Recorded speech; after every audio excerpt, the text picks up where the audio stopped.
ya. Kalau dari sadari nggak ada. Sadari ada. Hah? Adi nggak nomor HP-nya. Aji belum ada ya? Ada di sini. Di kiri. Tolong dulu, Nomornya tolong ada. di-share ya. Tolong di-share ke grup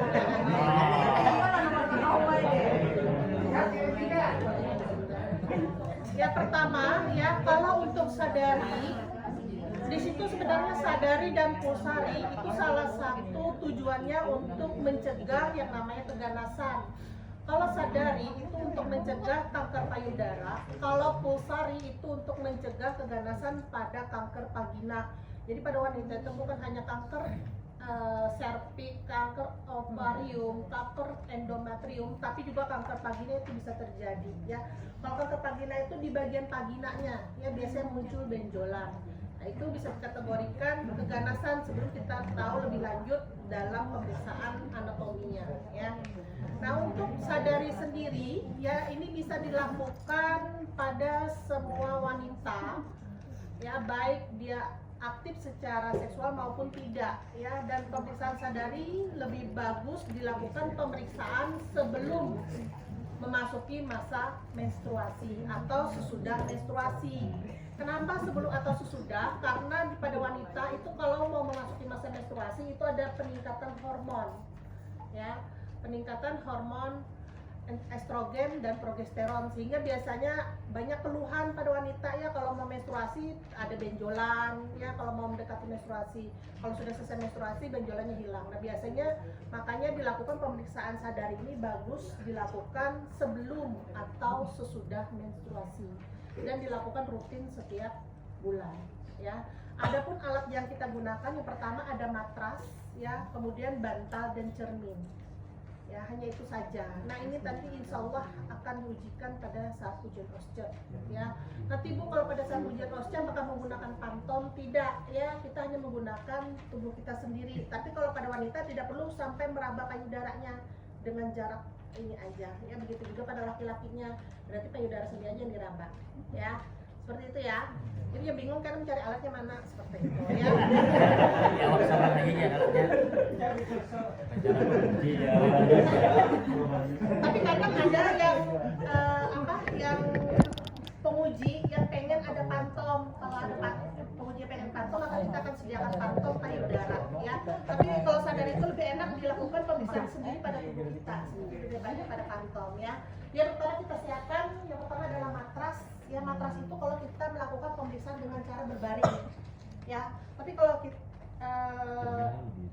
kalau dengan cara berdiri kita hanya membutuhkan cermin ya. Jadi kita berdiri di depan cermin ya, berdiri di depan cermin. Pertama kita buka dulu baju bagian atas kita ya, kita buka baju bagian atas kita, kemudian kita lepas segitiga pengamannya atau BH ya. Kemudian kita amati berdiri di depan cermin, kita amati kedua payudara kita ya, antara kiri dan kanan, simetris atau asimetris ya. Kalau kita lihat dengan seksama, biasanya payudara itu lebih besar pada bagian sebelah kanan.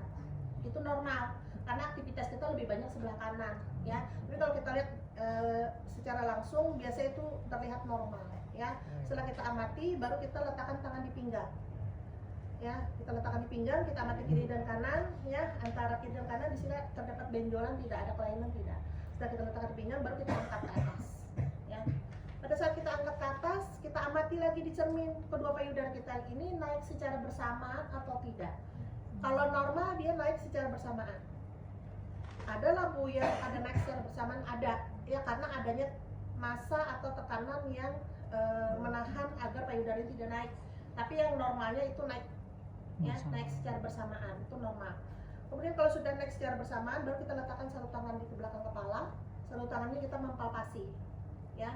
Mempalpasi dimulai dari aksila ya, jangan langsung ke payudara. Kenapa aksila kita penting kita lakukan pemeriksaan?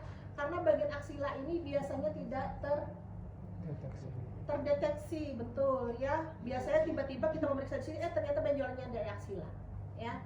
Kita mulai dengan mempalpasi bagian aksila dengan teknik zigzag ya, atas bawah seperti ini ya, dengan sedikit tekanan sampai dengan seluruh payudara kita, sampai dengan bagian sternum ya, sini Ya, kalau sudah baru kita ulangi dengan cara teknik melingkar ya, dimulai dari aksila dengan mempapasi ya, kemudian bagian payudara sampai ke seluruh payudara. Balas satunya sama ya, dimulai dari aksila, zigzag ya, sambil dirasa dengan sedikit tekanan, kemudian melingkar seluruh payudara ya, selesai. Untuk cara yang terakhir adalah dengan cara memencet payudara secara bersamaan ya, jadi dipencet seperti ini ya sampai ujung puting. Amati apa yang keluar, apakah air susu, apakah darah, apakah pus, atau tidak ada cairan. Kalau kita normal tidak menyusui maka tidak ada cairan yang keluar ya, tapi yang keluar itu darah atau pus berarti ada kelainan pada payudara, ada masalah ya. Tapi kalau ada susu berarti kita akan menyusui ya, jadi dipencet secara bersama seperti ini sampai ujung puting ya. Nah, kalau misalnya ternyata didapatkan ada kelainan pada bagian payudara kita rasa mencurigai itu adalah benjolan, maka kita lakukan pemeriksaan lebih lanjut, yaitu dengan cara pemeriksaan apa dia saya kemarin? Mamografi. Apa? Dengan cara? Iya, dengan cara sadanis ya. Sadanis yaitu pemeriksaan payudara oleh tenaga kesehatan dengan cara mamografi ya, atau bisa juga dengan cara USG payudara ya. Tapi yang ada di Kalimantan ini yang saya pernah lihat hanya USG payudara ya, mamografi itu jarang ada ya alatnya, karena alatnya seperti mesin fotokopi, payudara kita digenjet seperti itu, baru nanti terscan ya, akan kelihatan benjolannya berapa sentimeter seperti itu. Tapi selama ini kan dengan USG. Nah, untuk sadari seperti itu ya, yang pertama berdiri di pencermin, amati kedua payudara antara kiri dan kanan. Yang normalnya adalah simetris. Kemudian kita letakkan di pinggang ya, kemudian kita naik ke atas ya. Kita amati apakah naik secara bersamaan. Kalau normal dia naik secara bersamaan, kemudian letakkan satu tangan, kita papasi dengan zigzag turun naik dengan sedikit tekanan untuk memastikan ada tidaknya benjolan ya. Kemudian dengan melingkar seluruh bagian aksila sampai dengan payudara, kemudian kita balas satunya ya, zigzag kemudian melingkar ya. Kemudian terakhir dengan cara memencet payudara secara bersamaan, kita amati apakah yang keluar cairan, pus, darah, atau ASI atau tidak ada cairan. Normalnya tidak ada cairan yang keluar ya. Kemudian kalau misalnya dicurigai adanya benjolan, maka dilakukan tindakan lebih lanjut yaitu pemeriksaan sadanis, yaitu pemeriksaan payudara oleh tenaga kesehatan dengan cara melakukan mamografi dan USG payudara. Selesai, masuk ke tahap terminasi, informasikan ke pasien bahwa dalam keadaan normal ya, kemudian lakukan dokumentasi. Nah, sampai sini ada yang mau ditanyakan kah Bapak Ibu?